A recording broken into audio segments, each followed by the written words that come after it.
I got to work on some round robin blocks. And my first one is from Allison. Allison is a first grade teacher, and these are her beautiful fabrics. I know this line. I love it. Love it, love it, love it. She's got a great variety in here. She's got a nice large scale print that I can work with and some great fabrics that I can use as little accenties. This is the block that my friend Paula did. And this is the block that came before Paula. That's a beautiful block. That looks great with that fabric. So now I got to pick my block. Okay, so as we're picking our block, you got to think through the fabric that you have. The different sizes and scales. There's some stripes in there. Everybody's using this great fabric. I might skip it just because I'd like it to be used in other blocks. Nice stripe.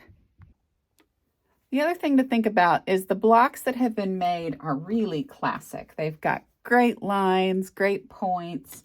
And I want to put something in this that will kind of go along with that classic theme because this fabric is super classic. I think I'm going to do Nelson's Victory. It does have 5 fabric colors, A, B, C, D, E, F, and it looks like a little pinwheel with big stumps on the end.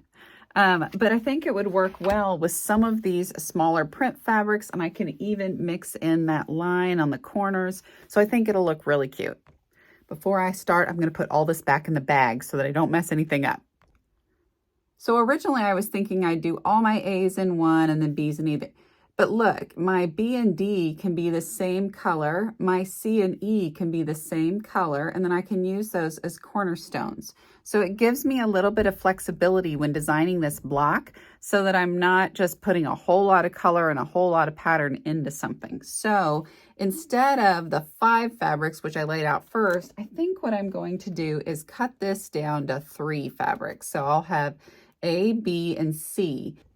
Okay, I think I figured it out. As I was looking through the fabric, somebody had already cut a 3-inch block out of this, which that's the block I need. So I'm going to use that block in with these 2. Now that might mean I should change my little blue fabric, but I don't know. There's so many questions because that's green. Isn't that cool? So I have to think a little bit more. I could go a whole nother path and do green and green with little blue accents in the corner. As you can tell, I ended up using a blue dot, mostly because I started cutting and realized I cut the wrong fabric, but it looked really cute in the end. Let's start by sewing those half square triangles together to make that precious pinwheel. All right, I'm going to nest my seams. One seam's going this way, one seam's going that way, and I'm going to drop a pin right here just to make sure I hold them together, and then we're going to try this new thing called spinning. Okay, so I'm supposed to be able to snip my seam just a little bit on each side. Trying to be really careful not to cut anywhere bad. And then I'm going to iron them open, and I should have a cute little pinwheel in the middle. It kind of worked.